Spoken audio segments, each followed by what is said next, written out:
8장의 말씀이고요. 출애굽기 8장입니다.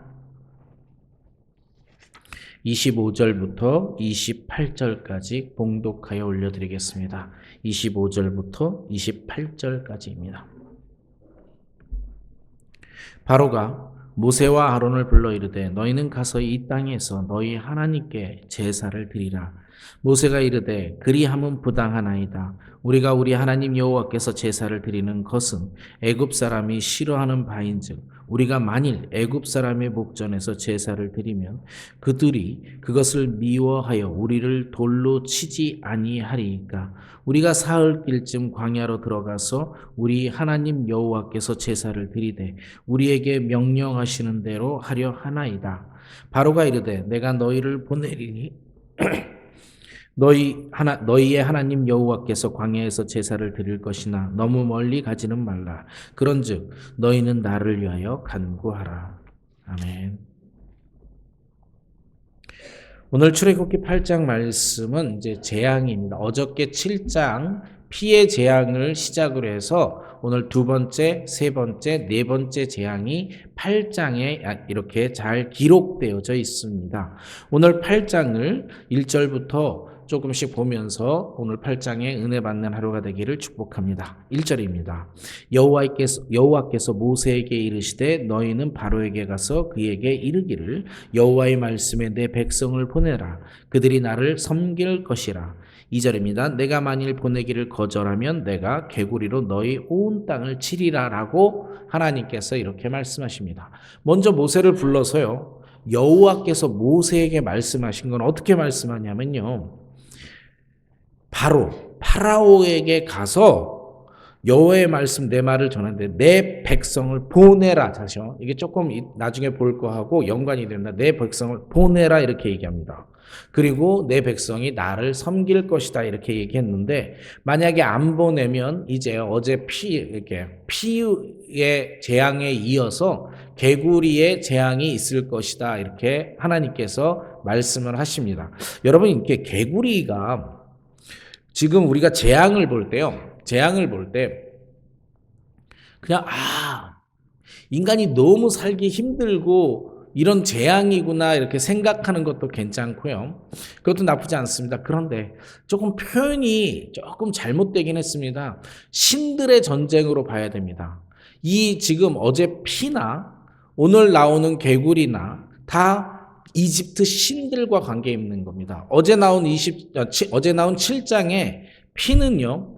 오리시스라고 하는 이집트 나일강의 신인데 나일강이 오리시스라고 하는 죽음과 부활의 신입니다. 죽음과 부활의 신의 혈관이다, 핏줄이다라고 생각을 하는 겁니다. 그러니까 하나님께서는 네가 그렇게 나일강을 내가 이렇게 만든 나일강을 니네가 오리시스라고 하는 잡신의 혈관이라고 숭배하고 그렇게 생각하니 그럼 내가 그냥 혈관으로 만들어줄게 하고 피바바더로 만들어버린 겁니다.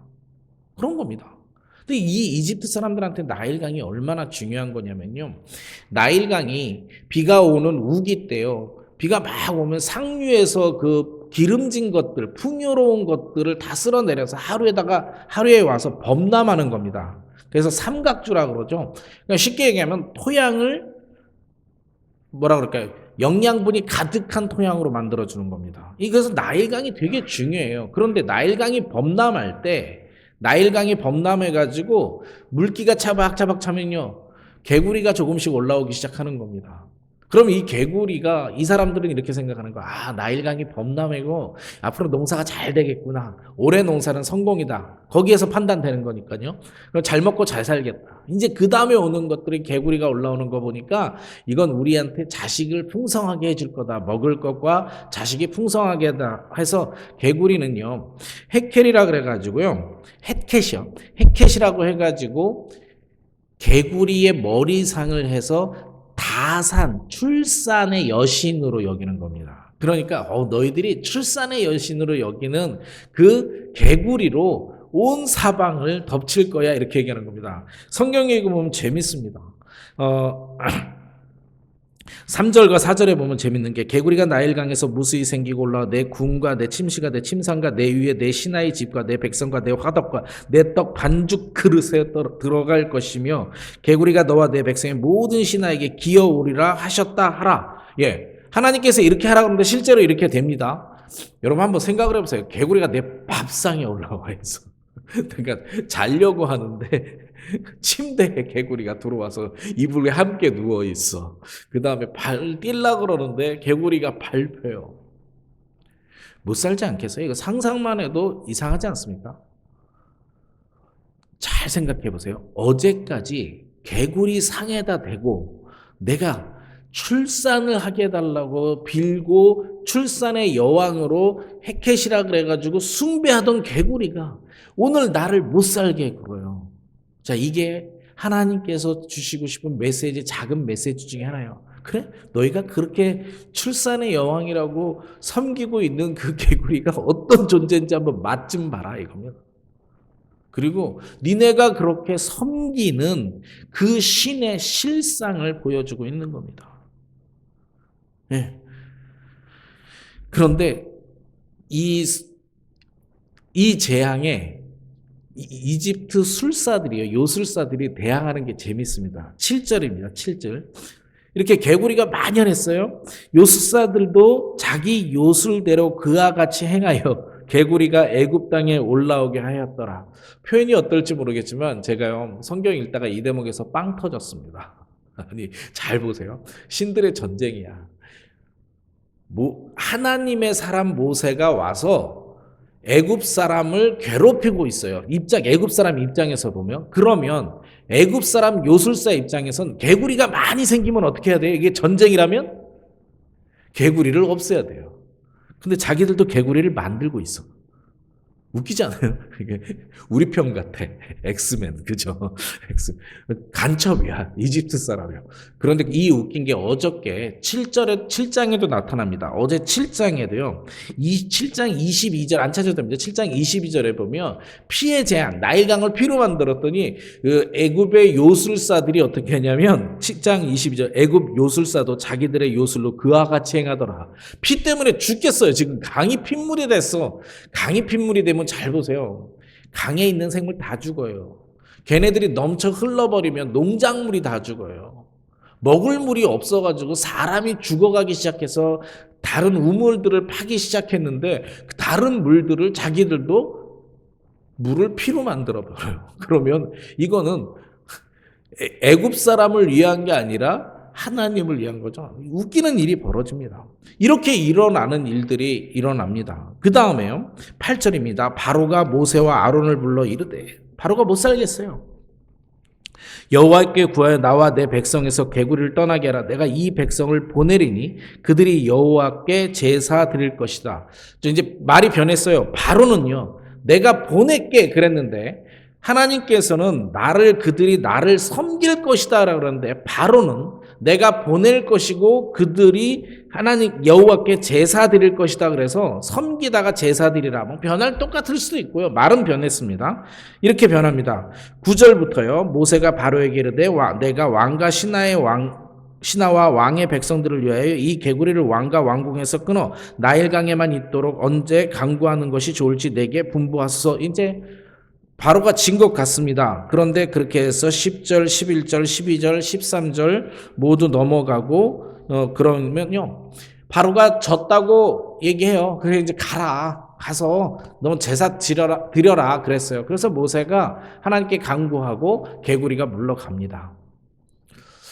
여러분 잘 알 거죠? 오늘 이런 식으로 해가지고 이제 10가지 재앙까지 갑니다. 10가지 재앙까지 가서 장자가 죽어야 이제 정신 차리는데 한번 잘 생각해보세요. 이제 이렇게 해가지고 정신 차렸으면 됐는데 어쨌든 정신을 못 차립니다. 그런데 하나님께서 바로를 강팍하게 하셨다는 말씀도 있으니까 우리 그냥 재앙을 다 보고 다시 한번 묵상을 해보겠습니다. 15절에서 19절까지는 이제 이 재앙입니다.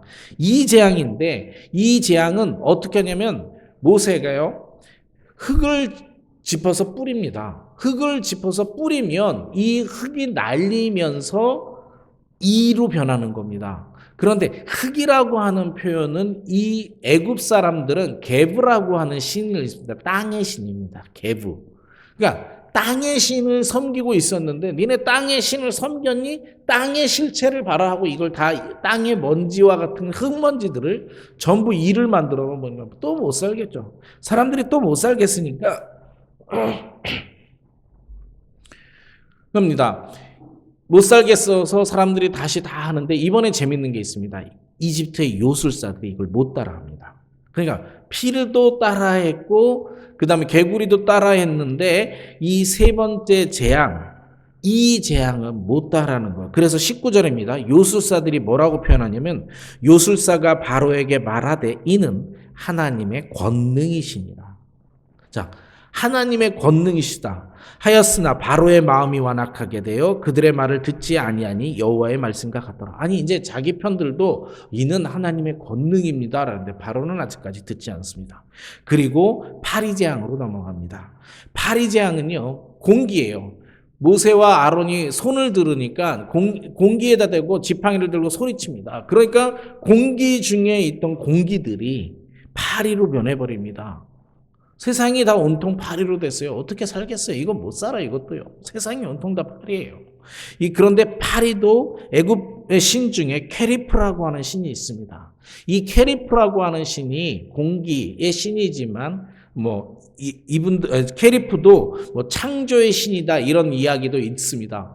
그러니까 뭔가 신들의 내용들이 잘 맞지 않은데 하나님께서 하나씩 우상들을 전부 다 파하고 있는 겁니다. 말은 제가 신들의 전쟁이라 그랬지만 신일 수 없는 것들에 대해서 하나님께서 신이 아님을 증명하는 거고요.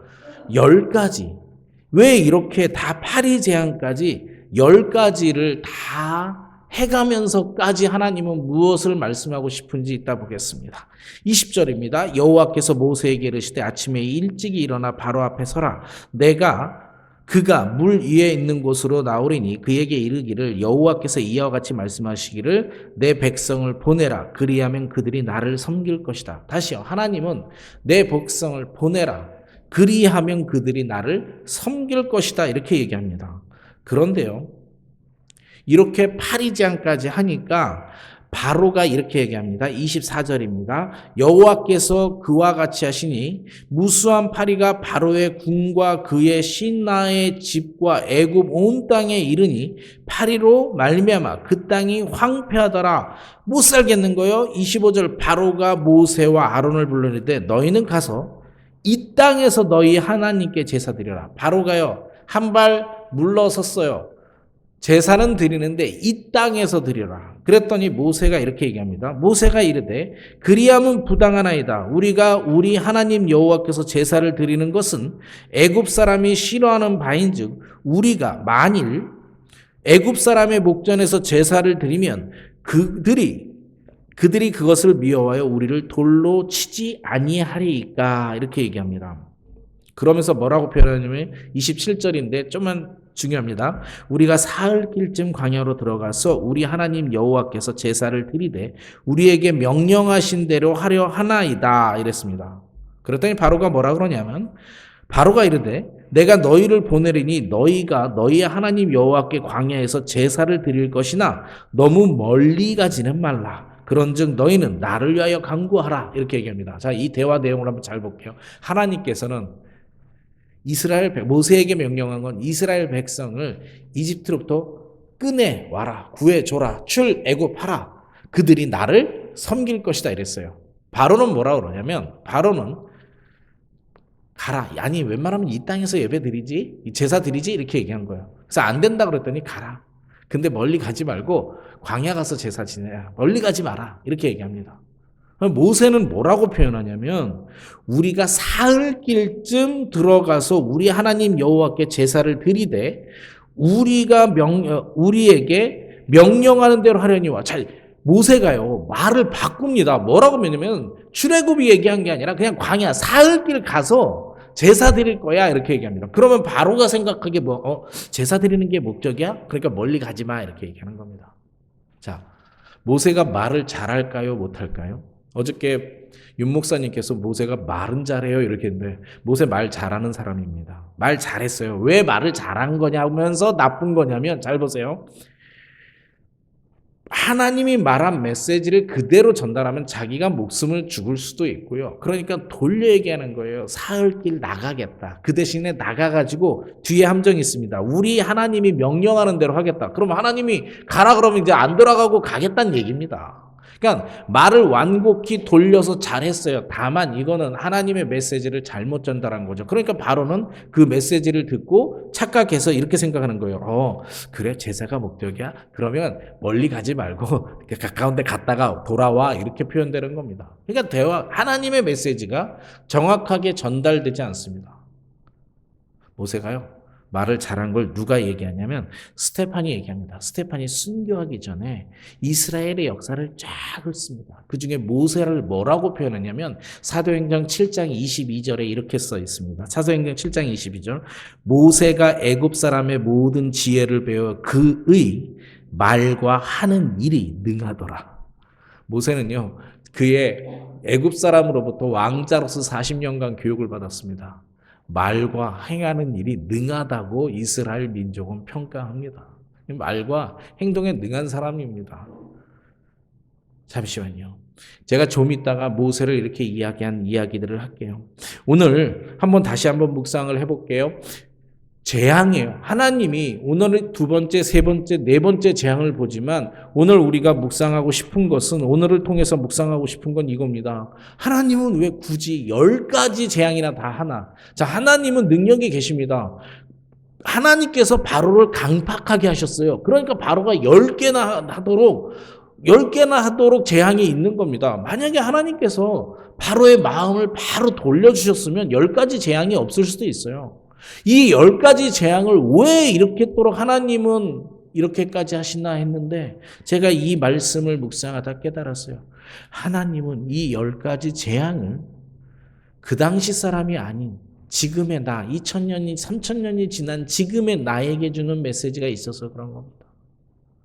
나를 위해서 끝까지 전지전능한 하나님께서는 애굽의 왕 파라오를 이용하고 계신 겁니다. 무엇을 하고 싶은 거냐면요. 지금 전체적으로 앞으로 우리가 출애굽기를 묵상하고 있는데 1장부터 14장까지는요. 주제가 하나 있습니다. 14장의 마지막에 있는 주제인데 너희는 가만히 있어 주 하나님이 여호와 하나님 됨을 알지어다. 이게 핵심입니다. 14장까지 하나님. 14장까지 출애굽을 시키는 과정을 전부 상세하게 성경 기자는 적으면서 하고 싶은 메시지가 있습니다.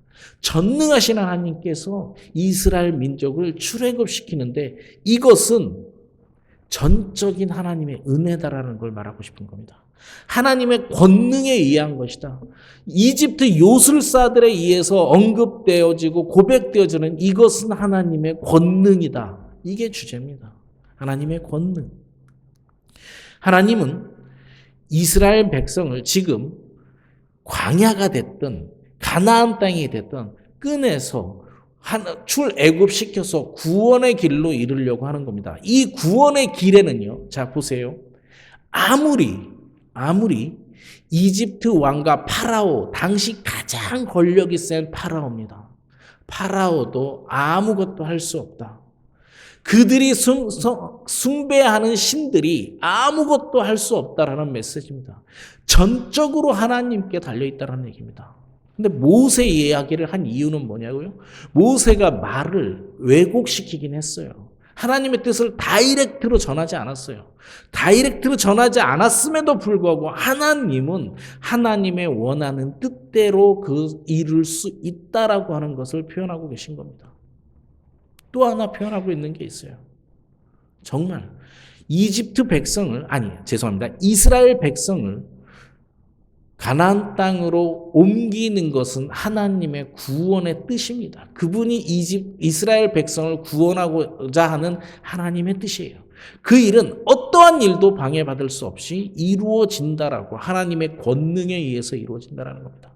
우리가요, 예배의 자리로 인도되는 것은 세상의 어떠한 것보다도 우리를 구원하고자 하는 하나님의 권능에 의한 것입니다.